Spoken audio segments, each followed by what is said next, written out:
Yay! What is up, everybody? Happy not Monday. Tonight we're doing Ginger Runner Live a little bit off of when we normally do it for a very specific and important reason. Welcome, everybody, to episode number 130 of Ginger Runner Live. Normally we do this show on Monday. This week, Kim and I traveled to Vancouver and the interior of British Columbia. And we tried to do the live stream on Monday night. Unfortunately, due to Wi-Fi issues and internet issues, we were unable to do the live show, which I think it's probably better just because we didn't want a half-assed show or we didn't want the internet to cause any sort of issues, because our guest tonight is worth it and deserves to have his full show finally. He is an incredible athlete, a fantastic friend, dude, just totally inspiring.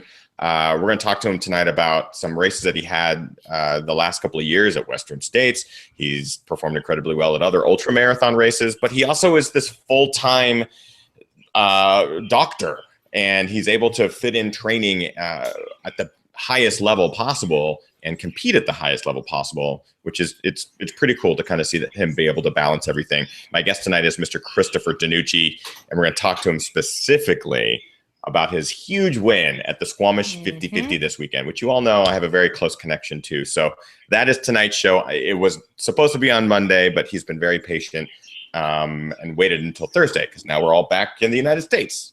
Internet is strong. So grab your adult beverage. Thank you for joining us tonight. A little bit delayed. Welcome to Ginger Runner Live, everybody. Let's get the show started.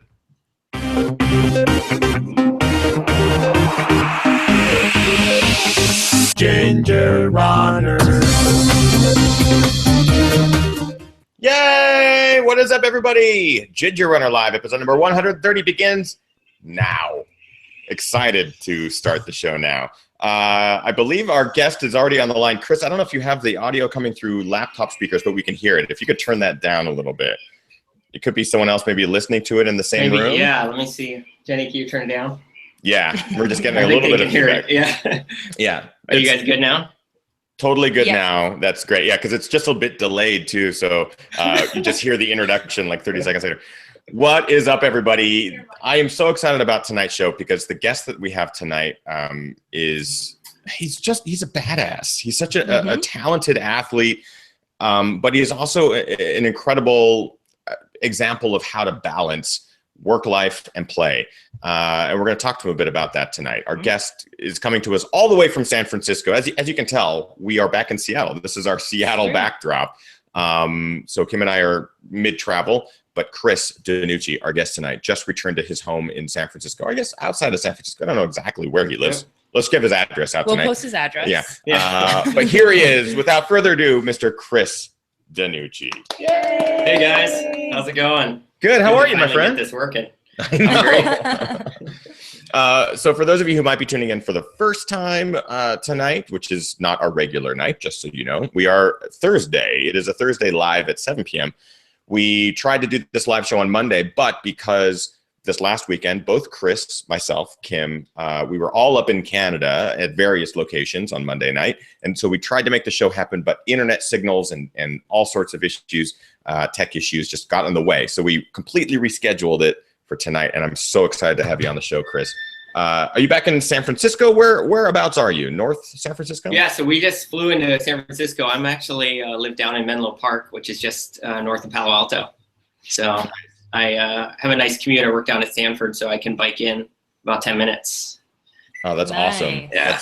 That's a good gig. We have a lot to talk about, man. It's like, this is one of those shows that's long overdue. I've been fascinated by your story and kind of what you do, how you got into ultra running and all that biz for a long time now. And I also want to remind everyone watching live, if you have any questions during tonight's episode with Chris, anything specifically for him, please don't hesitate to jump into the chat room and ask. I am in there answering. I'm answering all your questions for Chris. Yeah, Kim's just going to I'm just going to make up answers. Go ahead. As usual, I'll be in the chat room keeping an eye out for questions. So ask away, guys. Ask away. One of the benefits of watching the episode live. So Chris, let's start off just kind of how you got into ultra running super long distances. Was this something fairly recent for you? Have you been a cross country nerd since high school? Like how does that go for you? So I grew up playing sports, but never really devoted, full time to running. I didn't run in college. Kind of, studied and partied and did the normal college life.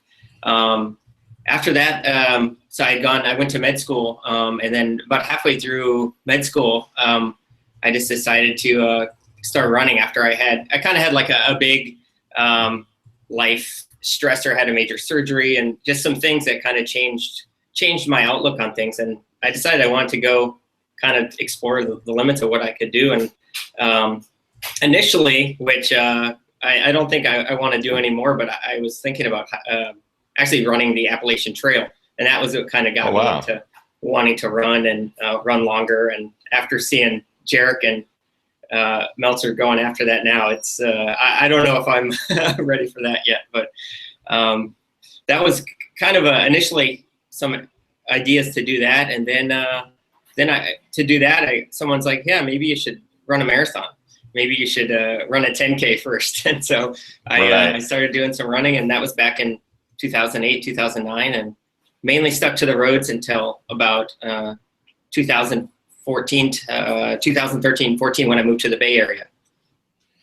Did you immediately hook up with, because we know that the Bay Area has this incredible trail scene. Did you hook up with the trail scene first? Did you hook up with the roadies?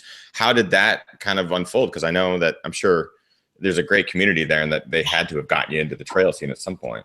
Yeah, that was kind of a really big point there. As soon as I moved out here, I had gotten a recommendation from one of my buddies out in the Midwest, Kurt Decker, who is the manager at Twin Cities Running Company. And he said, hey, these guys are just starting up a brand new running company in San Francisco. You guys should go check them out. And so went up there for a trail run and met Jorge the first day. And, fortunately, like not knowing Bay Area traffic, I left, it'll take me like half hour to get up there or something like that. And, sat in traffic. I missed their group run, but Jorge set me up with a route, drew out a little map, and sent me out in the headlands. And that was my first exposure right there. That's pretty awesome. Yeah. I have to also mention the chat room is going nuts for your beard. They think it is a fantastic, well-groomed. They do want to know if you use coconut oil. Are you a coconut oil user? Because they are admiring the sheen and the glory that is coconut oil. I didn't know that was a thing. Maybe I'll have to try that. No, Jenny did buy me some beard oil, like this real, like $15 a bottle beard oil that I'll apply that once in a while just to get that, maybe on a date night or something. Big race. Well, it looks great, and the live audience has already noticed it. So whatever you're doing, keep doing it. It's quite nice. So in this case, what was your first experience with an ultra marathon? Was it something that you ever thought you'd do, or was it just kind of this new thing? Like, let's see how far I can go and just push my body. Yeah. So I had done one. I did. I kind of feel like I take baby steps, though. It's like it's all happened pretty quick. I went from a road marathon to a road 50K, which isn't that big of a step up, I'd say. So, and that gave me some confidence that I could probably go longer. And so I had done that back in the Midwest. And then when I moved out here and started to experience the trails, which were really a whole different ballgame, it took me about 6 months to a year before I even started to consider racing on trails. And then I did North Face 50K, so the big one out here in December. Nice. And then my first real trail race was my first longer trail race where I think I really kind of started to get into my groove was North Face in 2014. I did the 50 miler. And so, yeah, that was all uncharted territory, and that whole, can I even do this? And just trying to get out there and mix it up. But I took it pretty conservative, and yeah, I ended up having a good race. So, and what's crazy is that's pretty recent. 2014, 2 years ago, right? And we have lots of guests on the show that talk about their long career from the 90s and stuff like that. So you're still relatively new to the trail scene, but you're making a huge splash, which I think is fantastic. There are great questions going on here in the chat room about what I wanted to talk about next, which is balance. Kim, what do we got as the question there from Nathaniel is perfect. Sure. Question from Nathaniel in the chat room. Question for Chris: how do you balance time-consuming medical workloads and training? Yeah, that's a good question. It's I think a lot of people would say they find this too, but I think the busier I am, usually the more productive I am. I usually find the less I have to do. You know, it's if I just have to go to the grocery store, it's going to take me all day to go to the grocery store, and that's all I'm going to get done. Mm-hmm. So I think having some of that, a bunch of things going on, it helps me to prioritize. So you know, if I'm working a standard you know, long hours or weekend shifts and things like that, I usually have some sense of how my week's going to work. And then one of the good things I think it does is it actually forces me not to overtrain, which I think a lot of people run into. For example, if I know I'll be working a 16-hour shift on Sunday, you know, I'm not going to be running Sunday. So Saturday is going to be my day to run. So I think sometimes having things already laid out on your schedule that take up a lot of time, it makes you plan a little bit more. So I don't plan very far out, but probably try to plan at the beginning of the week where I'm going to get my big runs in. And I think the kind of having a lot of things going on helps to prevent me from overtraining and also plan when I'm going to do my big runs, because I only have so much time. So. Yeah, about how many hours a week do you find yourself working, and how many hours a week do you think that you're maybe putting in on the trails? So I work anywhere between probably 65 to 70 some hours a week. And training wise, I train at baseline probably anywhere between 7 to 9 hours a week. That's on total hours, not including, you know, pre and post, but just that's running on that my hours on Strava. Mm-hmm. In prep for Western, I know I had 1 week where I got up to 13 hours. So I just had, you know, put in some more time and was doing some longer trail runs. But yeah, most of the time I'm around 7 to 9 hours a week of running. And this is what I find fascinating, especially in your case, you're able to prove that it is possible having such a full-time job, 65 to 70 hours a week, but then also begin to build. You have run Western States now twice. You got into Western States, I believe, was it through Bandera, 100K this year? Yep, yeah. So yeah, golden ticket race. Yep. Basically right behind Jim Walmsley, who qualified for Western at Bandera. Chris DeNucci managed to get his golden ticket to get to Western States. Training for a 50K, a marathon with such a busy schedule is one thing, but then training for a 100-miler is a complete other thing. Going into these big races, did you have the confidence of, I'm trained enough, I know that I can conquer these larger distances? Or did you have that anxiety going in that maybe you didn't have the hours on feet, or you didn't suffer enough? How does that weigh in your mind? Yeah, that's a really good question. And I think you're right. As you get up to the longer distances, that comes more into play, because you really just do need time on your feet, and you need to be out there to kind of train your body to be able to handle being that workload for an extended period of time. So definitely, I know going into my first 100 in 2015 at Western, I wasn't very confident in my training, and it showed. I think trying to continue to do training as I had done for a 50-mile or 100K really wasn't enough to prepare me for a 100-mile, which is it's just it's a different type of race, at least from what I've seen over the last 2 that I've done. So I tried to incorporate that some into my training this year, where I did try to devote more time training and doing some longer runs. One of the things I do in doing my longer runs is I end up having most of my longer efforts or a lot of my longer efforts as races themselves. And that makes it easier for me. Fortunately, I live in an area where we have almost endless amounts of races we can pick from. So that's not something everyone's going to be able to do, but I can, usually find a race, and it makes it a lot easier. I don't have to mark out a trail. I don't have to provide, carry hydration and all that sort of stuff. So I get some of my longer training in just through racing. There was a great question here in the chat room from one of our live viewers. Yeah. Kim. Yeah, question from Jessica in the chat room. Is it an advantage or disadvantage being a doctor and an athlete? Great question. I'm curious if you are, do you play Dr. Chris when you're training, or are you athlete Chris when you're training? Like, do you push yourself? Yeah, I'm usually, I guess the question, there's two different things. It's one from yourself, I guess, if you're, evaluating yourself from a doctor's perspective, or it's the one thing that comes up more is kind of the people around you, and trying to evaluate them, or, people always have medical questions, and it's always a fine line of, how do you answer those. I don't know if it's advantage or disadvantage, honestly. I feel like I can kind of separate that side. I wouldn't advocate, I wouldn't tell people that doing this is healthy. To some extent it is, but I think some of the extremes that we push ourselves to, we're doing it for other reasons other than purely for health.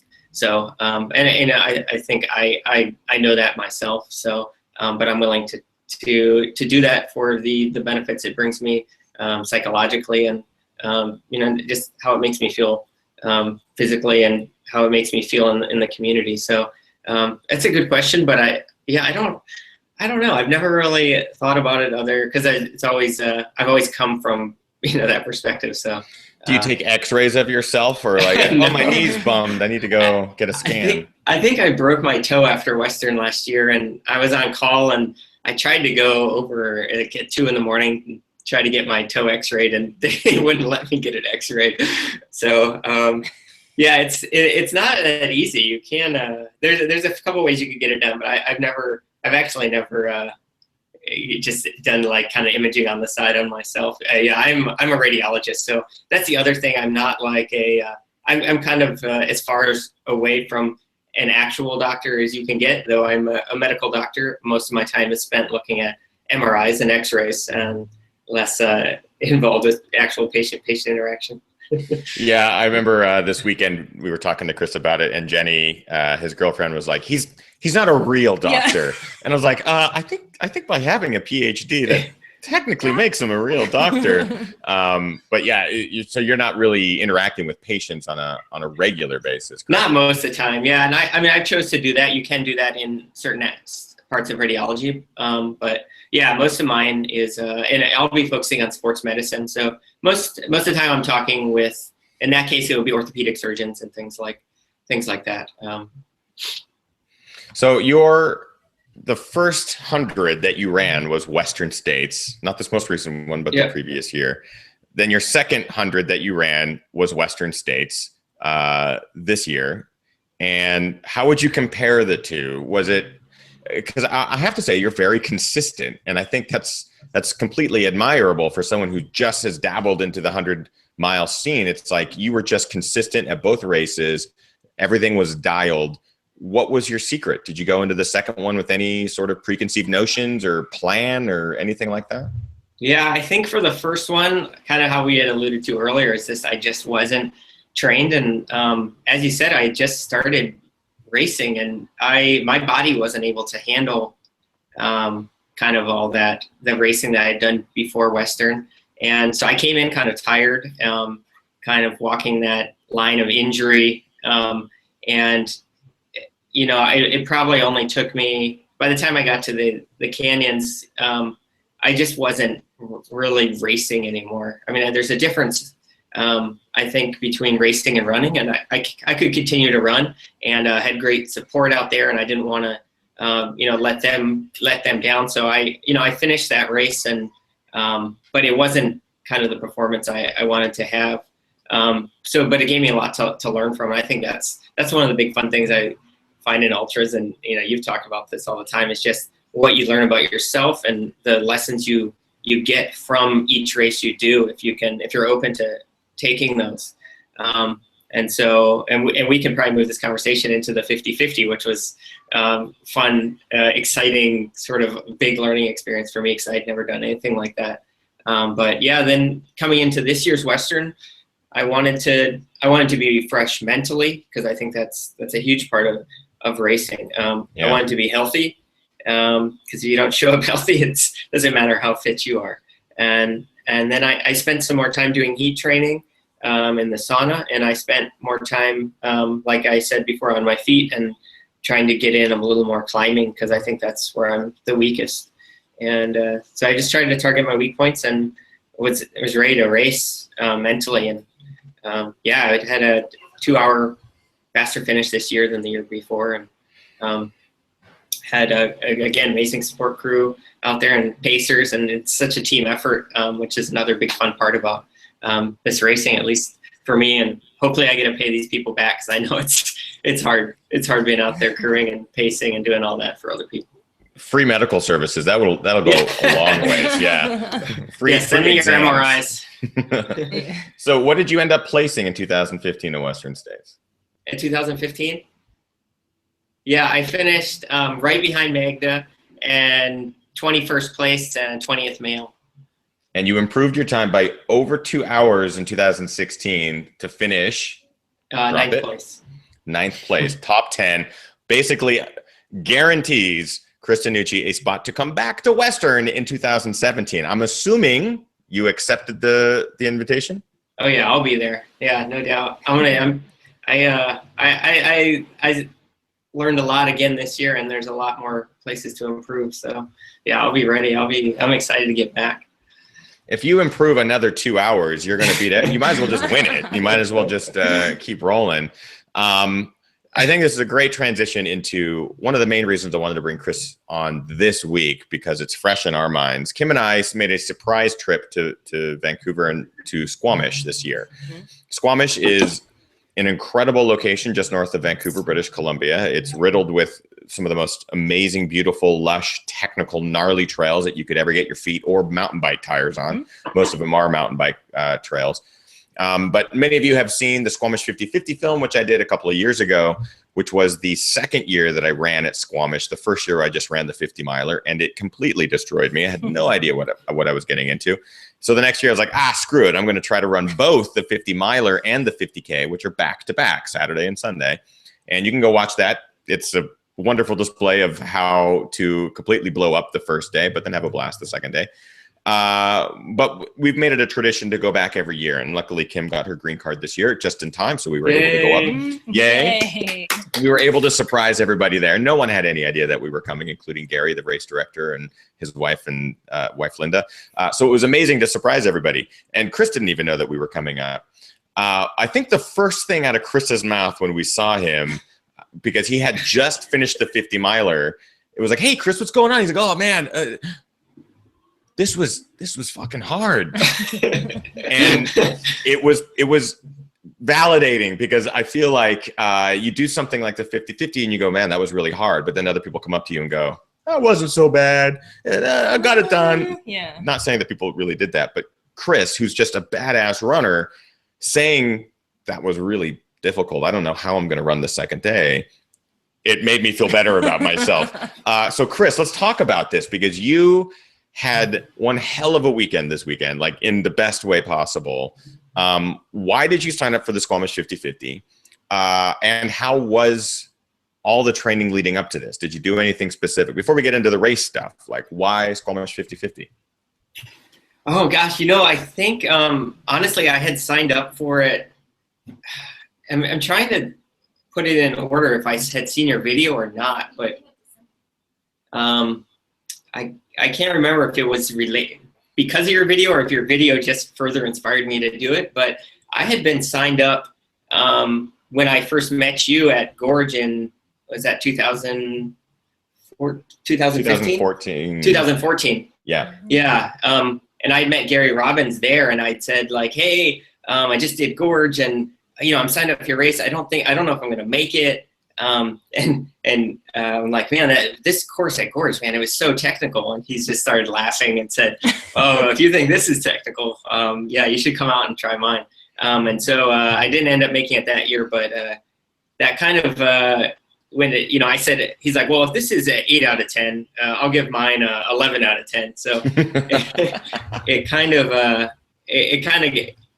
put a little fire under my butt to try to get up there whenever I could.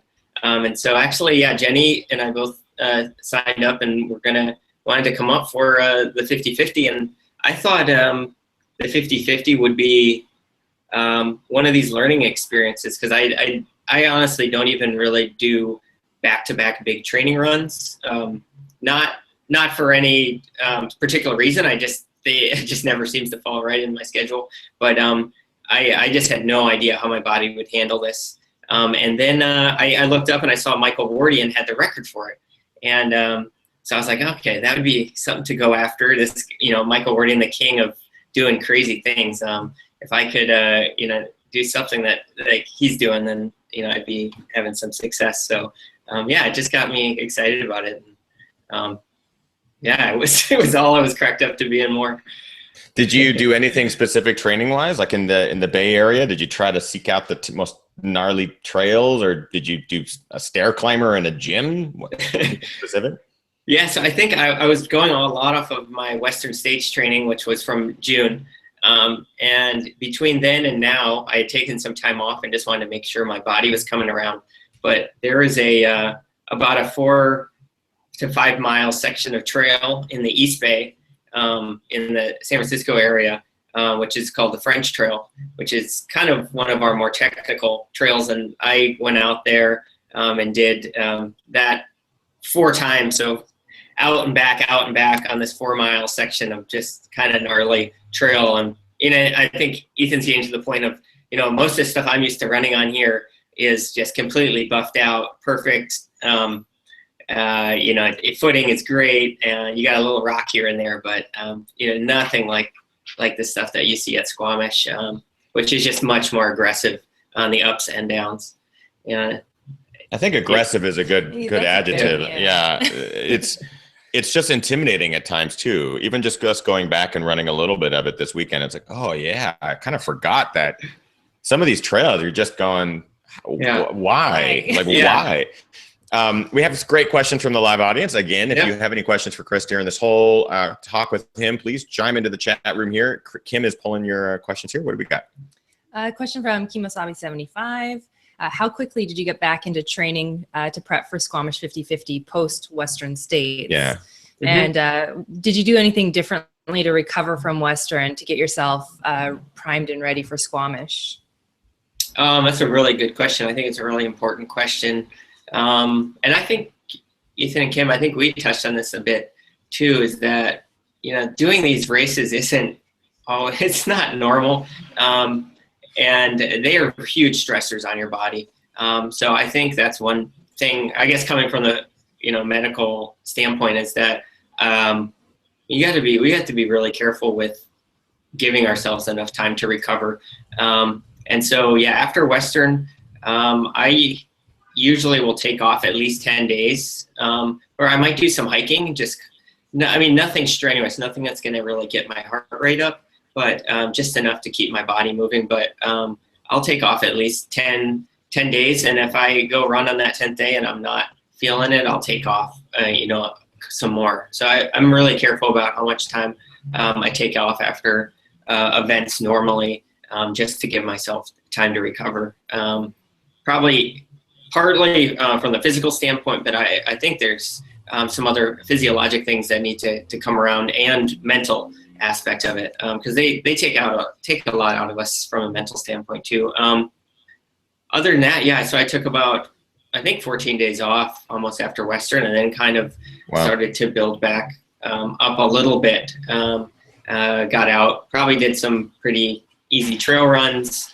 And like I did that one 18 to 20 mile workout that I just described, that back and forth on that one trail. And I actually, I wasn't feeling that great, but I ended up doing a little track workout that wasn't, not a really high volume, but just higher speed. And it really, I was just feeling very kind of sluggish after Western, just because of the kind of the long, slower miles. So that kind of revitalized me, doing some little faster stuff. So I don't know if that's something people could try. It felt pretty good to do that, actually. Yeah, and that was actually a question that we had earlier in the chat room, just regarding how you mix up when you are so limited on your training days. Do you mix it up with speed, or you're not able to do a back-to-back long day? So it sounds like you do mix it up with some speed workouts and some other drills and stuff. Yeah, I do. I think I definitely am more of the quality over quantity sort of training program, and so yeah, it really is a variable on my time, but I'll usually end up doing one probably harder workout during the week, and then my long run. I don't usually do long easy runs. Almost all of my long runs have some component of speed or interval work during my long runs. So Nice. yeah, that's kind of how I end up working it in. So let's say if I went and did a 20-mile trail run on the weekend, it would be, probably I do kind of 15 miles, and then the last 5 miles I'd be pushing myself pretty hard and trying to finish like I'm finishing strong. They're kind of what I'd call like a progression run, or kind of a hard finish run. And I think they really prepare you for racing and being able to get that turnover at the end of your races when you're really tired. So. For sure.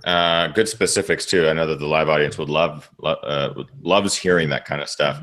With Squamish 50/50, you show up to Vancouver, which I know that you hadn't ever been up there before. So this is kind of your first experience, one, seeing Vancouver, seeing British Columbia, but seeing Squamish, which is a whole nother beast entirely.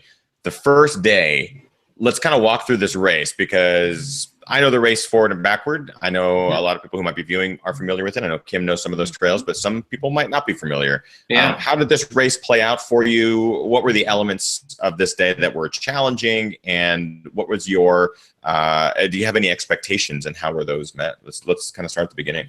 Sounds good. Yeah, I was definitely scared going into this race, or I had some nerves because, and going back to Michael Wardy, and I had actually asked him, like, Mike, how do you do these back-to-back races? And he's like, well, just run hard the first day and you'll recover, and then run hard the second day. And I said, well, he's probably not a really good person to ask. Wardy, the guy who races a marathon 7 days a week. So I didn't really know what to expect. And I did know, so this race, fortunately for me, starts out with about 6 miles of flat.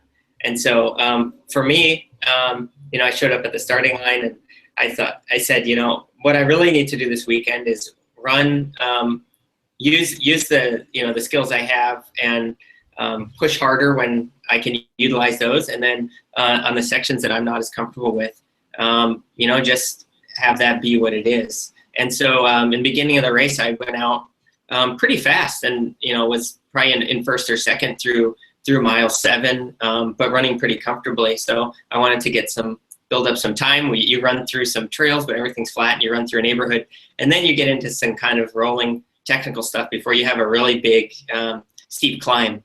And about that point, Dakota Jones, who ended up winning, I got to a point and I was a little lost, and I'm like, oh, where do we go? And he's coming up behind me, and he just points up, and there's a flag that's like way over my head. And I was like, oh, I was going to look at that high. And so, yeah, then we started kind of climbing this wall straight up.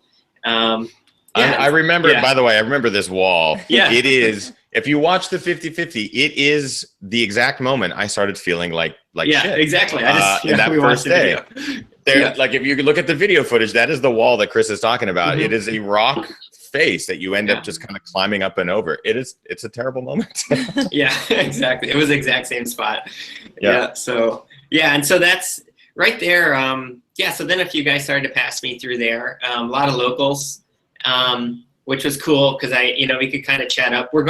Some of those climbs you're going slow enough. I mean, you're breathing hard, so it's hard to talk, but you can kind of catch someone's name and, have you run this before? And what are you looking to run today? And so I kind of got a sense of who I was running with. And we get up to that big climb, and then we have a big descent. And that's where I really realized I was way out of my comfort zone as far as the terrain, and also kind of my ability level, because some of these local guys I was running with really could fly down these hills. And I'm a good downhill runner, but I found not in comparison to these guys on technical stuff. And so, the men and women that train up in North Shore Vancouver and in Squamish, They descend like nobody you'll ever see. Yeah. It's incredible. Yeah, I was gonna say you find out real fast who the locals Yeah. are. Oh, in these races. local. Because they're gone. They're already at the Yeah. bottom. Yeah. Yeah, so that was pretty awesome to watch them go down these hills, and I was just trying to hang on for dear life and not fall on my face. Yeah, and so I was feeling pretty good. I was kind of I mean, one of the things that you kind of, when you know you're running a race the next day, you can always say like, oh, well, if I slow down a little here, it's smart. I'm being smart. It's not I'm backing off. And so I think that kind of helped me too, is that I was able to just kind of run within myself, and yeah, I felt good, and it ended up being kind of hot that day. We got up into the 90s, and that was the day you guys came, so you guys felt that too. But I think fortunately some of my Western training paid off, because a lot of the locals just weren't used to the heat or managing themselves in the heat, and a bunch of them ended up dropping out. A bunch of really good runners, but you know, it's just, if you're not used to the heat, it's a tough environment to be in. So yeah, I definitely think the heat played a huge factor. We have some people who are in the chat room that ran the 50 miler and are commenting on how well you handled the heat. It was expected, but when you are dealing with heat in this environment, it gets really humid, and there are a couple sections of this race that are very exposed, and they bake all day. And so when the heat gets in there, it's like the canyons. Really hot. Yeah, it's like the canyons at Western. They just get really hot. Would you say that was probably the biggest negative factor in your race, was just the heat, the way that the heat kind of played a role in your day? It was actually challenge for me. Yeah, I mean, it was a challenge for me. It probably helped me place higher. Though my overall, I think everyone's times were slower, or even Dakota's, who ran an amazing race. But the heat slows everyone down. But it probably ended up playing to my advantage a little. You know, if you talk to Ian Sharman, he'll always tell you he wants the hottest. He probably wants it 130 degrees at Western every year, because he's trained himself for the heat, and he's really good in the heat, and he's going to finish a higher place when it's really hot. And so it probably, we managed the heat really well. I used an ice bandana and put ice in my hat, which I didn't see a lot of other people doing. It's kind of something that everyone at Western States is doing, but usually most people aren't doing that in the 50 mile in Squamish. And I think that really helped to keep my core temperature down and allow me to keep moving. So yeah, it was a part of the day, but yeah, I think it was a part I was prepared for, fortunately. What was your favorite part of the day, or favorite surprise, or because this is all unexplored trails for you? Anything that kind of popped out? Oh, I don't know if it would be favorite, but there was Jenny and I had gone and done a part of the course, which is really on these technical mountain bike trails that are, again, to use the word, really aggressive, with a lot of stunts and things like that. But there was a loop that we didn't do that's not a part of the 23K, but it's a part of the 50K and the 50 mile. And I had, you know, and this goes back to, you know, you look at an elevation profile, and they really never give you that much insight into the race, because especially with Squamish, you have no idea. The hardest parts are usually, you know, that little blip. You know, you see that little blip at 7.4, that really sucks, but you know, you'd never know it. But this loop just had seemingly endless amounts of switchbacks up, and it just kept going and going, and I just wasn't prepared for it mentally. So that part in the first day in the 50 mile was kind of a grind. But right before I started it, it was actually, Dakota had probably almost 25 minutes on me there. And there's a section where on this loop, when you're coming down, you cross over a bridge, one of these bike bridges that goes over top of the loop. So basically Dakota was running over my head as I was running to start this loop. And we waved, we're like, yeah, go get it, man. But that whole section that he was coming down was probably one of my favorite, though it was, you know, not the type of stuff I'm used to. It's basically takes you probably spend 25 minutes climbing up and about 5 minutes coming down. It just goes straight down, and then you're at the next aid. So I really I like that section. It's kind of fun, and it was a big reward for that climb. It's one of the few people, I think, who have ever said that section is fun. Yeah. Because if it gets hot in there, it gets hot. Yeah. And as you climb up these switchbacks, it gets dry and it gets brutal as you get to the top. And then the descent is straight down. Yeah. And then it starts doing these swoops and but the trail's gnarly. What's the name? Angry Midget? How can you get a better name than that? There are some great mountain bike trail names out there. Yes. We got great questions from the live chat room. Let's go ahead and jump to one of those while we get them coming in for the Squamish 50/50. What do we got, Kim? What do we got? Let me see. Another training question from John.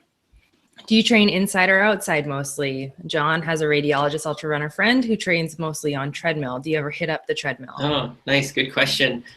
Fortunately, out in the Bay Area, our weather is so nice that I don't need to use the treadmill. When I lived in Minnesota, which is where I was at before here, I did do quite a bit on the treadmill. And I think there is some advantage of doing training, varying your training and actually getting on the treadmill.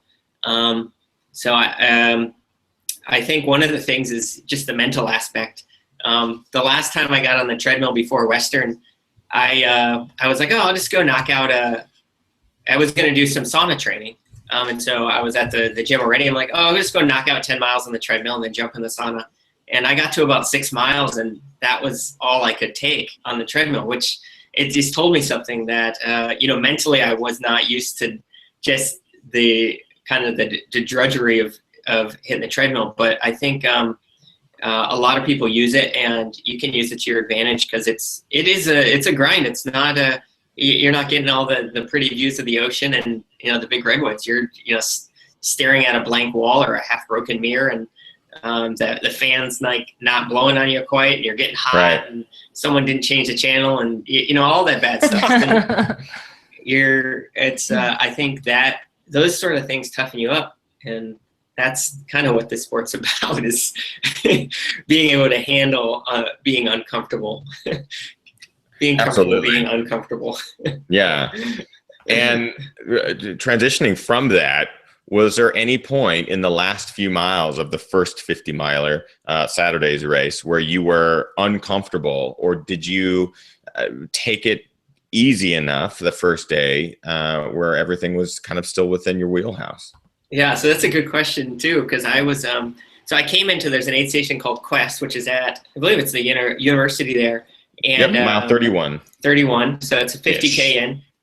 And I was pretty comfortable with my race. He had just done a big climb and come off of some real steep technical stuff and come in, and there's a lot of people at the aid station. I don't think you guys were there, but Gary Robbins, who's the race director, he was there, and he was out all over the course. I think he must have a double, because I don't know how he was going around all these places, but he was there. Who else did I say? Ellie Greenwood was there. And my crew was there. And so, Jenny had gotten me all taken care of, ice and slamming some Coke. And I'm like, all right, I'm ready to go. I was taking a little time because I, didn't want to, rush things, make sure I get everything. And I'm going out and getting some water. And Ellie says to me, she's like, oh, that guy behind you, he's the other 50/50 guy. So I had no idea that anyone was that close to me. And this other guy, Colin, who had won, actually, Colin Miller, I believe he had won last year, and he was this year he ended up being the only 3-time finisher of the 50/50. So he was hot on my tail at Quest. We were, we were in the aid station at the same time. And so at that point, I kind of stepped out of that comfort zone and said, okay, I got to push this a little bit if I want to, get away from this guy who I knew is a really strong and seasoned runner. And so, yeah, at that point, I started to push a bit and tried to build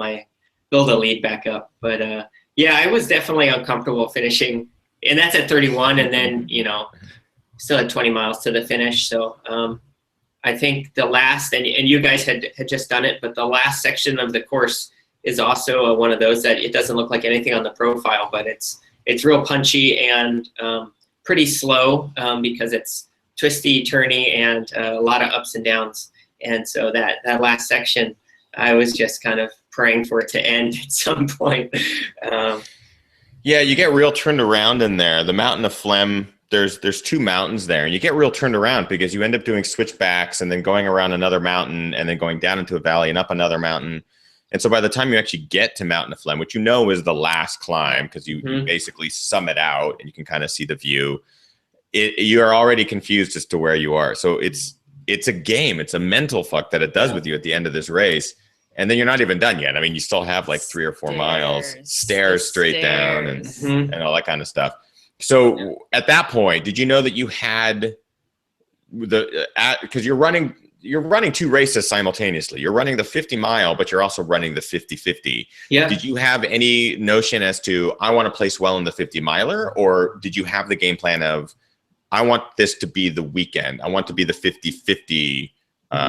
Like that's my race.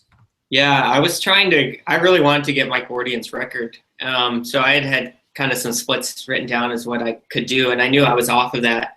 Partly, it turns out later that the course was almost a mile or 3/4 of a mile longer this year than when he ran it. That's Gary Robbins for you. Yeah, that's classic. So, but I mean, that wasn't, he had calculated that and such into the record, or he would. Yeah,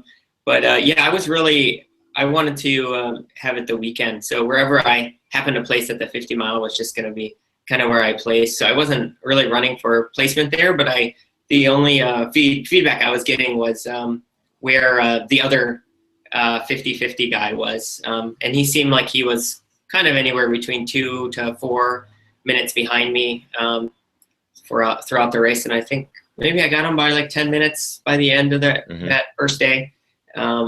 But yeah, it was definitely mentally challenging, and I had to go to one of the things I end up doing at the ends of long races like that is really break it down mile to mile, because it's just too much to think about all at once. So usually I'll hit mile 46 and I'll look at my watch and say, okay, just get to 47, run a good mile, run to 47 well, and then that's kind of take it step by step. So that's one of the mental tricks I end up using in these longer races. How was spoilers? I'm just gonna put it out there. Chris DeNucci placed 2nd overall in the 50 miler, knowing he had a 50K to run the next morning, with a time of 8:26:34, which is bonkers on that course. How did it feel to come in 2nd place? How did you feel right after the race? And how did you feel thinking about running a 50K the next morning? Yeah, I was out there doing all of that kind of negative self-talk, to like, all right, how can I get out of this race tomorrow? And I'm also signed up for UROC in a few weeks. And I said to him, I'm saying that, well, there's no way I'm going to do that race. Maybe I'll end my season right here. Oh boy. It's just, you just get into all that negative self-talk. And overall, I finished the 50, and I was pleasantly surprised to be in 2nd, and Colin was, pretty hot on my tail. So it kind of gave me that incentive to keep pushing. But when I finished, it was, I really questioned how I was going to be able to get up the next day. And I think that's why we do this, because it is that, it's putting ourselves in these situations where you are questioning, am I physically and mentally going to be able to do this? And so I think I talked to you a little bit after that and asked, Ethan, what did you do? And you said, but eat a bunch of pizza and drink some beer. I think that was it. I think that was my advice. Fall asleep with the pizza on your chest, because that's what I did. Yeah. I ended up fortunately at the finish line. There was a chiropractor there who was donating his time, and he does active release therapy, which is ART, and also Graston, which are 2 techniques I've used in the past for injuries, and I think they're excellent techniques if you can find people that do them for almost any injury. I used it for plantar in the past, but for this he laid me down for about 30 minutes and really kind of worked on kind of my arches, which were bothering me a little bit, and calves and some muscle cramps and psoas, all of this sort of stuff. And he really kind of tuned me up, and went home. I think I had a hot dog at the finish line, and went home. We got some gelato on the way home as well. Nice, good choice. Ate some food. Just put my legs up. And did you fall asleep pretty quickly? No, I think after ingesting probably like 500 milligrams of caffeine throughout the day. I could not sleep. So I ended up staying up probably till midnight. Okay. I mean, I was resting, but I wasn't worried about that. I usually am pretty fine even on little sleep before races, because that's kind of just how things end up happening. But I also imagine you're fairly well trained with that, being a doctor and having, you know, the full-time career. Yeah. I mean, you're training yourself every day to handle lack of sleep. What was it like waking up the next morning? Better than I thought, but I think the worst part was just setting the alarm. The whole thing we started to try to plan a little bit about, okay, what am I going to need for my race? Lay your race clothes out. Like, they're going through that whole process again when you're so sore. I think that was hard. And then looking at the time and saying, okay, going to be up in 4 hours and do this again. And it was, so when I went to bed, I still didn't know how it's going to feel. It's that first step when you get out of bed is, you know, are my legs even going to work? Am I going to be shuffling? Am I going to be moving? And I got up, and surprisingly, my legs felt better than they ever had after a 50-mile. And I'll give that two reasons. Is one is honestly the trails are really aggressive, how we said, but they are soft, which I think helps. They're a lot of kind of they're just soft trails. So that combined with you know, the Hokas I wear, that's like that I think that's provided some protection. And then I was more careful on the downhills to just not beat up my legs, which I think where a lot of us you really can beat your legs up on the downhills. And so I was just being more cautious. And I think those things helped me to feel better. I can imagine that the technical terrain, I remember vividly how slow I'd have to go some of those descents. And I think it just saves a lot of strength in your legs. You had an incredible performance the second day. Was there any time during the race that you doubted your ability to finish? Did you have any regret signing up for the second day as well? Do you have flashbacks from the previous day, or was it almost a benefit for you to know, oh, I remember this section. It goes, 25 minutes up, and then you go that descent down, you cross over this bridge. Like, how was that for you? It was double-edged sword to know the course already. I actually liked it to know what was coming up. But I was suffering really, really pretty bad about mile 15, which is that section we were talking about before, where I said Dakota kind of came over my head, and right before you do that climb, I was climbing up there, and it was getting hot, and I was really suffering.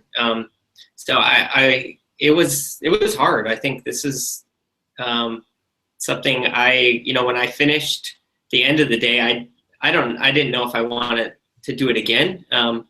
Just because, it was harder than, I think it's harder than just going out and running 80 miles, just because of all the different things that have to come together on 2 different days. Right. So, there was points, probably, one of the things that came up is that the second day, which I hadn't experienced as much before, is that I couldn't really eat. I was getting nauseous from very early on. So I was able to take in calories through Coke, but that was basically all of the calories I had. Is every aid station I just drink a bunch of Coke, and I had 1 gel the second day, and that's all I could really handle. Wow. Would you say that was probably the most difficult part of the second day, was just nutrition?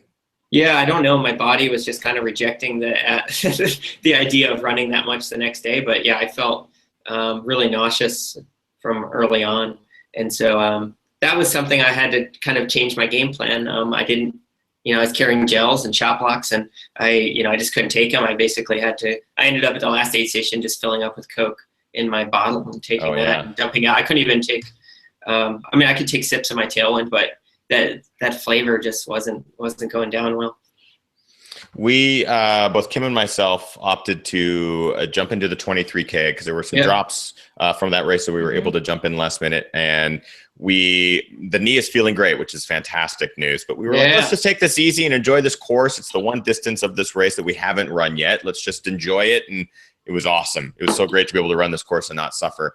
But the whole time, Kim and I are like, when the hell is DeNucci going to catch us? Because the 23K is the last 15 or so miles of the race, and Chris had started 2 hours before us. And we saw Jenny at the aid station. She Chris's gave crew. us a time estimate. She's like, yeah, he's probably 15, 20 minutes behind you, so he should be right behind you. So I'm like, oh, great. He's going to catch us on Mountain of Phlegm, which is the last climb. And I was really excited. I was like, I want to run with DeNucci and see him and that kind of stuff. So we're running and we're enjoying our final straightaway. Both Kim and I are like, there's the finish line. Let's just enjoy it. And from behind us. Wait, go ahead. You neglected to say that we were also celebrating that we had outrun you. We were literally high-fiving going, DeNucci didn't catch us. We win California. California, go hard. And like high-fiving.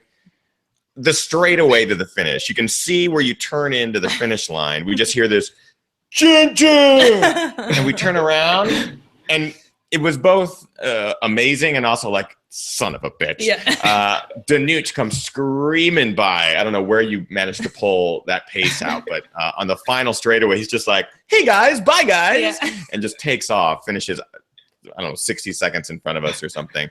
It was amazing to witness, dude, to see you on your second day finish so strong. Yeah. You got 4th place in the 50K, which is incredible, unbelievable, completely mind-blowing, with a 5:39.26, putting you in 1st place overall for the 50-50, minutes shy of Mike Wardian's record, which was a different course, a bit shorter course both days than what DeNucci ran. So what an amazing thing this could have been if they were running on that same day, the same course. It would have been a race to the finish. But a cumulative time, what is it? 14 hours and 6 minutes. That makes no sense to me on how you're able to run so fast for so far over those kind of trails. Chris DeNucci, a round of applause for you, my friend. Yay. Thanks, guys. Thanks for inspiring, Ethan, and all your recommendations, man. Thank you for inspiring. The Squamish 50-50 title belongs to Christopher DeNucci in 2016. And this is also like really incredible, and we talked about it. Like you had never set foot on these trails before. Yeah. So coming in from someone that's not a local, not somebody that's familiar with these trails, and pulling off what you pulled off it's incredible. Yeah. Like Michael Wardian, he runs on technical trails fairly often, whether it's overseas or on the East Coast. But your first time to Squamish is winning the Squamish 50-50, which that says a lot. And that's also beating a lot of locals who, dealt with heat issues and all sorts of things the whole weekend. How does it feel? How does it feel to get that hat, to know that you did something that very few people have done? Feels good. There it is. I wanted the a race where you win a trucker. What can be better? It feels good. I'm really happy. I am pleased with my race, and I think I was fortunate to be able to get out there and do it, be healthy and see friends and have a good trip up there and see some beautiful country. It's what a beautiful place. If anyone hasn't been up to Vancouver and Squamish, which is just north of there, you will just be blown away. It's tremendous place and tremendous people. All the volunteers, I think Gary had 250 volunteers and, wasn't even accepting more because he had so many. When you can put together a race that garners that much support, you're doing something right. It's fun to have had that experience at that race. And thanks, guys. It is a race that we can't recommend enough for those who maybe are looking into doing something that is extremely challenging, maybe outside of your wheelhouse, but that is purposefully hard. It is a race that I never thought I'd ever be able to complete, the 50 mile or the 50K, and then both of them back to back. But, it's completely possible. I highly encourage people to check this out. And of course, Gary and the volunteers are just so fantastic. And the course was so well marked. What do you say? Oh, yeah. You will go 15 seconds. 15 they're seconds. marked at 15-second intervals. It's true. Nuts. He had 180,000 flags. Yeah. Or close to that. I mean, I can't even imagine. Makes no sense. It's so many. It's so many flags. They well-marked course, and you don't have to do the 50-50. These other races are great too. You don't have to come and do both of these in the same weekend. But if that's your cup of tea, then try that. But the 50 mile is a challenge in itself, and the 50K and even the 23K, they're all going to test you. So yeah, all very unique. Question: would you go back, and do you have plans to go back in 2017 to take the overall record? Are you going back? I'd love to now. Now that I'm a couple days out, I'd love to go back. And I think given some better weather conditions and knowing the course, I think I'd go back for it. Yeah, it's one of those races that we've talked about just keeping on our schedule. Only if it's to go and spectate. Yeah, and hang even out. if it's just to spectate, which is what we were planning on doing. But then even just doing the 23K, which is a great challenge in and of itself. Again, Chris, we're going to keep you for the post show for a little bit because we have tons of questions that Kim has pulled aside here. So stoked for you to have such an awesome weekend in an awesome place. Shout outs to people who maybe have given you some help. I know that Jenny's sitting right next to you. I'm sure she wants a shout out. Yeah. Jenny Mayer, my girlfriend, she was awesome. She's honestly been crewing for me since that first 50 mile at North Face. And so, she was a huge help this weekend, especially when you're doing something like this with back-to-back days. It's nice to even just see a familiar face at aid stations because it's a long haul. So that was awesome. And it was thanks to Gary and their whole crew for having us up there. And Mario Frioli is someone I run with quite a bit, and he's not my coach, but I run a lot of things by him. So he's always kind of there to give me some input too, and I bounce things off him. And fortunately, I usually bounce things off him to see if they sound crazy, and somehow he convinces me that they're not. But I'm glad he didn't think doing this was too crazy. So thanks to all those folks who support me. And where can people find you on social media? I know that there will be residual questions people will want to ask about the race weekend because they'll probably want to come back and be like, hey, give me some advice. Where can people find you on social? Sure. Social media, I'm the DENUCH. That's DENUCH. The DENUCH. That's on Twitter and Instagram. And then Facebook, I'm just Christopher DeNucci. I think that's it. And I have a website. It's DeNucci Running. You could probably just search Chris DeNucci Running and it'll pop up there. That's my kind of blog. I'll probably throw something up there in the next couple of weeks about Squamish 50/50. But usually I do some race reports on there. Nice. As I do with all of my first-time guests on the show, I have a little quickie question quiz. I just rapid-fire questions at you. You answer with the first thing that comes to mind. So, Chris, let me know when you're ready, and I'll just fire off. Sure. Oh, sorry, Ethan. Let me. I forgot to thank. Also thank Hoka, who's my sponsor, and they helped me kind of kick it up there. And I ran in the Challenger too. Yeah. Have you done a review on that? I probably Challenger ATR 2. Yeah, the 2. Yes. Yeah, that shoe worked awesome. I actually used it the first day. And then I put them in the tub, washed them off, set them out in the sun, and they dried. And I ran in the same shoe the next day, so that was perfect. I think Hoka. Those shoes worked awesome. Nice. And Headlands Brewery is a brewery that sponsors me around here. And what? You have a brewery sponsor? Yeah. We're I'll be serving beer at Headlands 50K, the national championship this weekend. So if anyone's out there. The 50K, I'll be pouring the beers. We should go to Headlands for some beer. Headlands. Yeah, we should just go get free beer. Yeah. We're not coming to race, we're coming to drink. So yeah, do it. Yeah. Okay, cool. Well, let's get on with the quiz. Yeah, go for it. All right. What was your very first race? Ooh, I think my first race, I'd say there was I lived in Alaska, and it was a race with my mom. It was a summer solstice race, so it was like at midnight in Alaska when it's still light, and it was a trail race. And even I think I was like 6 or 7, which it kind of should have told me something, but I knew at that time it was like it had brought me like the most happiness of anything in my whole life, just running on these trails and like kind of the middle of the night. And so I think that was my first race as like a little kid. Favorite running movie? Oh, oh, that's hard. What's the one I just watched? I'd say, can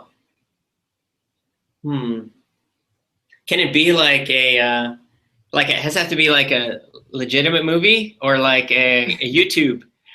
It can be whatever. Movie? It can be the Squamish 50-50. Sure. Yeah. Correct answer. Yeah. I'll say Squamish. I say Ethan Newberry's Squamish 50-50. Finally, someone answers Somebody correctly. got it right. Someone got it right. Actually, no, Gorge 100. Okay. Gorge, chasing, what is it? Chasing States. That's or a good Chasing one. Western. That's a really, really good one. But you need better actors. If you haven't seen that one, that's from 2015's Gorge. Yeah. It's the one that DeNucci got second place. Second place. Yeah. And ticket to Western as well, which is also on the YouTube channel. So check that out. That almost killed me.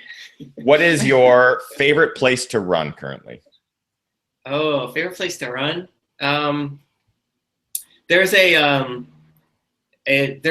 local, we have a lot of, fortunately living down in the South Bay, so I'm near Palo Alto, we have a lot of these preserves, and there's that area called Windy Hill, which is just one of these little open space preserves, and yeah, it's one of my favorite places. I love it because there's multiple ways to get up, and then once you get to the top, you're rewarded with a good view. You can see the Pacific Ocean on a clear day.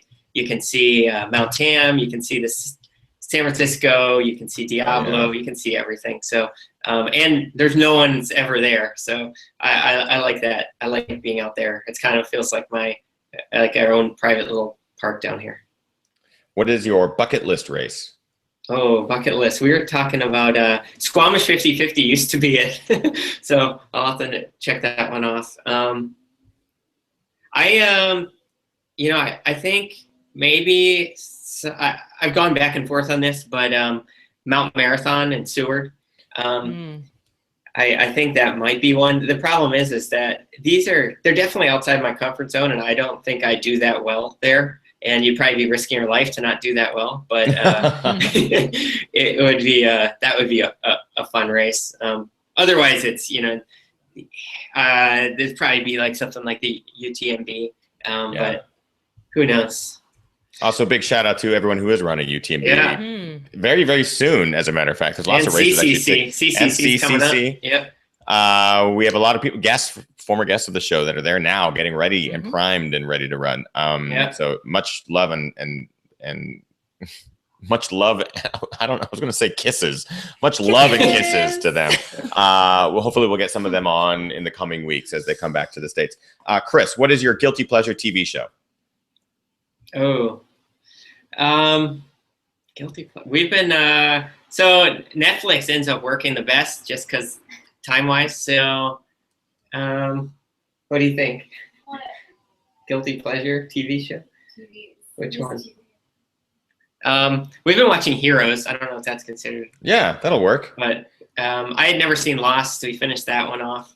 That was an ultra. What is your favorite post-race indulgence? Ooh, gelato. And finally, what are your current running kicks? What are you running in right now? Right now, I'm running on the roads. Let's see. Huh? Yeah, right now on the roads, I'm running in the Clayton, and then on the trails, I'm doing the Challenger ART2s. And I still got to give a shout out to the Huacas. I bought a bunch of them, and I think Hoka had sent me their last pair from the warehouse, but that is really still one of my favorite shoes and one of the ones I put the most miles on. So nice.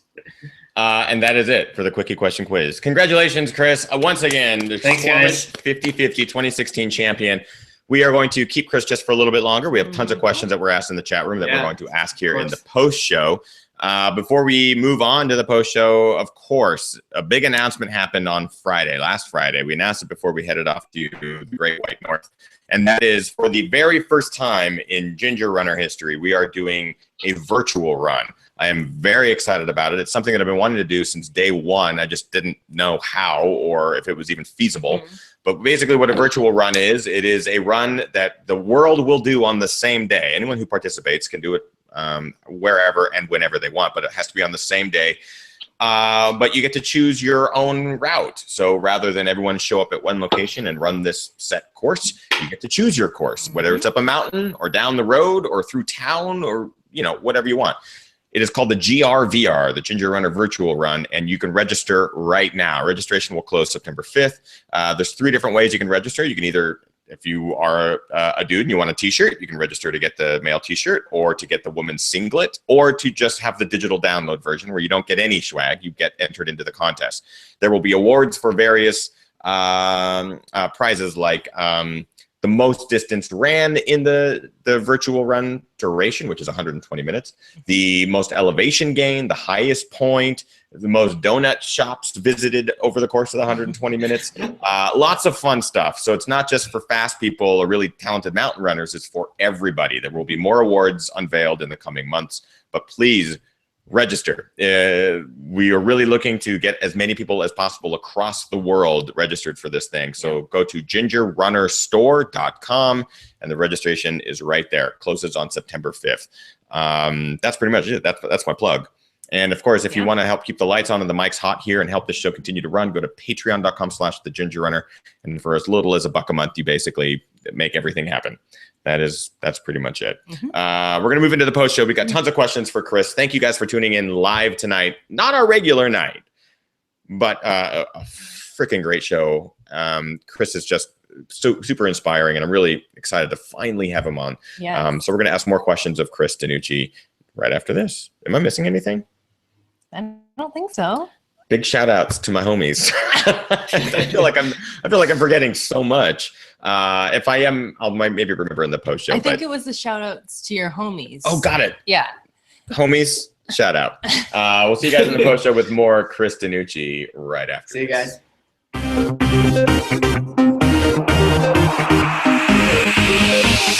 Ginger Runner.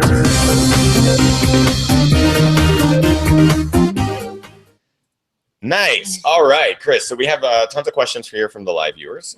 Kim, go ahead. Start firing some off. All right. Jordan asks, what's your strategy for fuel and hydration and carrying both? Oh, good question. So for hydration, I have really gone away from, I've never really started there, so I'm not going away from, I just don't usually use packs. And so I've had to try to figure out more ingenious ways to carry bottles, and I don't always like to carry bottles in my hands either. So for fueling, I do a, let me see if I have one here. I do a, just one of these Amphipod bottles, and I usually end up stuffing it in my shorts. And I have this little, like, this is actually IV tubing that you use, that, you know, if you're getting an IV taken, I put that on there. It can serve to, like, hold on your hand like this. So it functions as like a really minimalist way to secure it to your hand. And it also prevents it from sliding down further in your pants, so it's not in your butt. So I do that, and then I've been doing soft flasks if I need more than, I think this is a 20 ounce or 21 ounce. So I'll do soft flasks, like one of these guys, and I will put that into a waist belt. And the soft flasks are nice because they go down. And then the third one is another, actually another one of my sponsors is Simple Hydration. And if I'll definitely use these, which are meant to go right in your shorts. But I'll use one of these if I think this is like a 16 ounce or something like that bottle. And I'll use these for little shorter efforts. But these are great. They have the little notch there and they don't fall down in your shorts. That's Simple Hydration. And yeah, and then fueling, I usually do gels. I've been doing Huma most recently. That's what I use for Western States. I like the more natural flavor. They have some with caffeine, which I'm a big advocate. I like caffeine. And so I've been using Huma gels. And yeah, I use Huma gels, and then I use some blocks And yeah, and I've been also playing around with Vespa, which is kind of that, I don't forget what it's like, some hornet venom or something like that. It's actual, like, yeah. It's supposed to get you into more fat burning. So like I said, in the 50K, I had one gel, a bunch of Coke, and probably, I think I had one Vespa before and 2 during the race. So, I mean, if you looked at my calories, they're probably not what you'd think you'd take in for a race like that. But I was able to kind of do some fat burning, I guess. Got calories from somewhere. It worked. Yeah, definitely worked out. What else we got, Kim? Question from Randy. Besides Western, do you plan out all of your races for the season ahead of time, fill out your calendar for the year, or do you sometimes decide on a race at the last minute? That's a good question. I think the last minute ones I usually decide upon are usually ones I'm building in as training. But yeah, usually I do try to build a calendar early in the year just to, and I think we're almost forced to do that in a lot of cases now, just based on when you have to start putting an aim in for lottery and all that stuff. So yeah, absolutely. Yeah, most of the time I do try to lay it out. So next year I know I'll be doing Western, and then I'll be building around Western. I want to do well at Western, so I'll probably run potentially 100K or a 50 miler before Western, and then maybe throw on a 50K or here or there for some training. But yeah, I usually try to lay things out, and then at least my big races, and that'll be, like Western will be considered an A race, and that's what I really want to do well at, and I'm going to want to come in tapered and ready to race.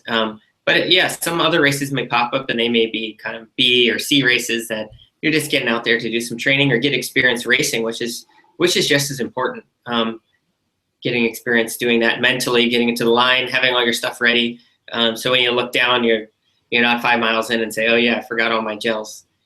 Which, yeah, that's a half of this game, is just being prepared for, being ready, and then being able to react and respond appropriately when things change and aren't exactly how you plan. And you can learn that through racing and practice races and things like that. Good question here from Kimasabe. Well, which meal is more important before a race? Which meal is more important before a race? Lunch the day before or dinner the night before a race? I think dinner is the best one. Like the in between. Yeah, I've kind of gone to that, is eating like at a very early dinner, and nothing too crazy. I usually lately I actually have more. My diet isn't. It's not anything in particular. I don't have one philosophy that I follow, but in general, I end up eating a higher fat diet and less kind of at least refined sugars. I don't eat a ton of bread or pasta. Not to say, probably weekly, I have a meal where I have bread, or I have a Subway sandwich or something like that. But in general, I'm eating more of a higher fat, higher protein. But yeah, I'll have a meal probably between 3 to 5 p.m. the day before. That's where I like to have a meal. And I usually, at this point, I'm still, I'll have, pasta, and I'll have like pasta and butter and cheese sort of concoction. That sounds good. It actually does sound good. Just a couple more questions here. Kim had a couple pulled aside there. What we got? Sure. Question from Caitlin Gerben, who I believe was the female winner of the Squamish 50-50. Yeah, huge round of applause for Caitlin. Crushed it out there as well. Her question for Chris. What did a typical week of heat training look like for your pre-Western? Oh, yeah. That was something I hadn't done in the past, and I really had minimized it. It was one of those things like, okay, if you had done this, I had done A, B, C, D, now I'm on E. Okay, I'll add heat training. But now I'm moving heat training to probably like B, or A is running, B is heat training, because I had noticed a huge benefit from spending some time in the heat.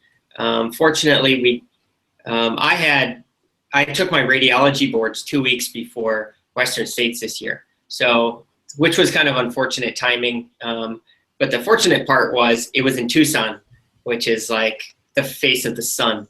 It was 115 degrees in my car when I arrived. And so I was able to get in some really hot days training there. But I think the heat training, you can have adaptation within 2 to 4 weeks. So I don't think it's something you need to do throughout your training cycle, because one of the things it's going to do is reduce the quality of your workout. To me, the easiest thing to do is to, after a run, is like, let's say within the 4 weeks before your goal race, after probably one of your easy runs, is to go spend, I'd start maybe at 15 minutes in the sauna and up to 30 minutes, and probably doing that maybe 3 to 5 times a week, just seeing how your body handles it. But it is a big stressor on your body, and it's almost like a workout. I mean, you go stand in the sauna and your heart rate's gonna go up like you're running. So don't underestimate that. It's a part of training, and it's a stressor. So you have to think about that when you're doing it. But I think sauna after kind of an easy run during the week is something that can really benefit people. Sorry, I just elbowed Kim. Great advice. It's always something that I'm always really curious about incorporating with heat training and stuff. One last great question. Question from Richard. What's the single most thing you learned from your first 100 miler that you wish you would have known ahead of time?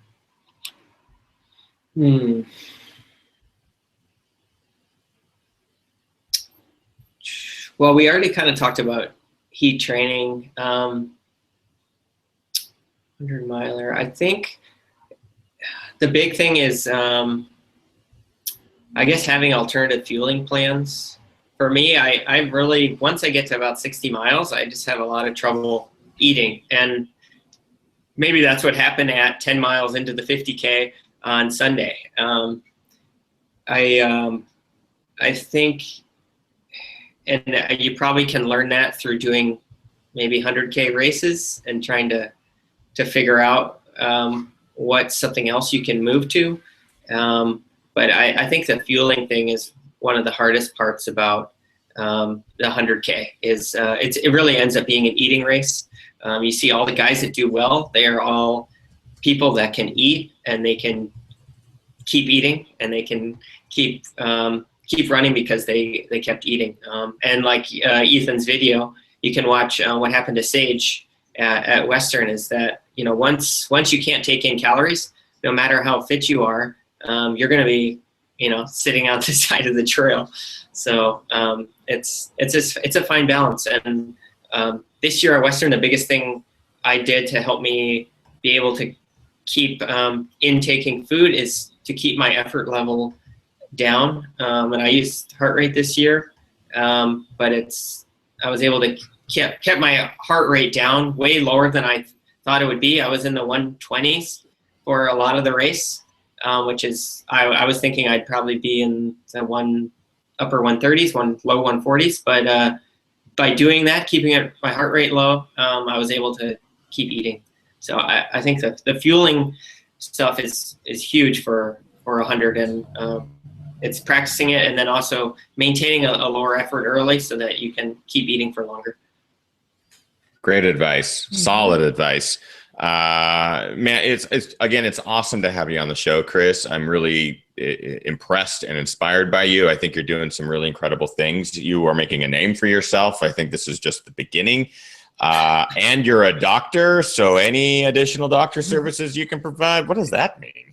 Yeah. Bones? Yeah, look at my bones, man. Like I need some radiology stuff happening. Hopefully you don't need any of my services. Yeah, actually, hopefully I don't ever need Chris to look at anything. But it's awesome to have you on the show. I'm really glad that the scheduling worked out. I'm really sorry about Monday. Wi-Fi stuff happens, and we've had to deal with that in the past. So glad it worked out finally in the end.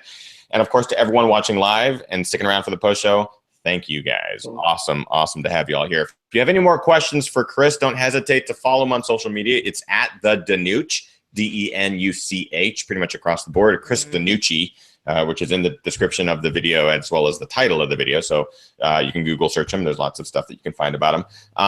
But if you have any more questions for him, please don't hesitate to reach out to him. And Chris, again, congratulations on the Squamish 50-50 championship. Yay! Hey, thanks guys. And thanks Ethan for continuing to inspire other people. It's been fun to see what you guys are doing, and Kim as well.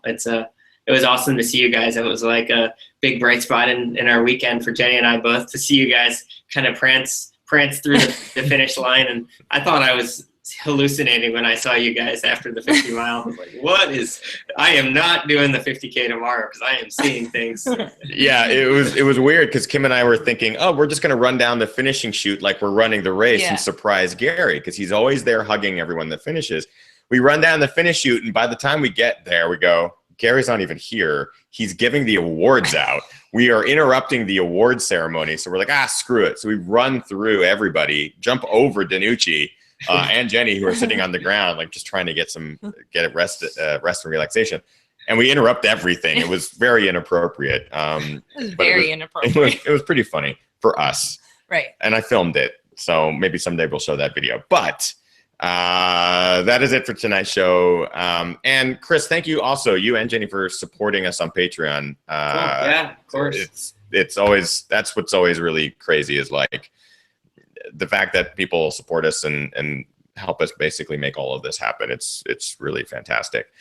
Get out there, everyone who's watching live. Get out there, train hard, race hard, and party the hardest. And please register for the GRVR. If you are busy on November 19th, because that's when this whole thing will happen, change all your plans, because GRVR is where it's at. If you already have a race that day, that's great. We'll incorporate it into the GRVR. All the descriptions and information that you need is at gingerrunnerstore.com. That is it for tonight's show. We'll see you next week. Well, we'll see you in a couple days, because Monday's almost here. That's it for tonight's show. All right. See you, everyone.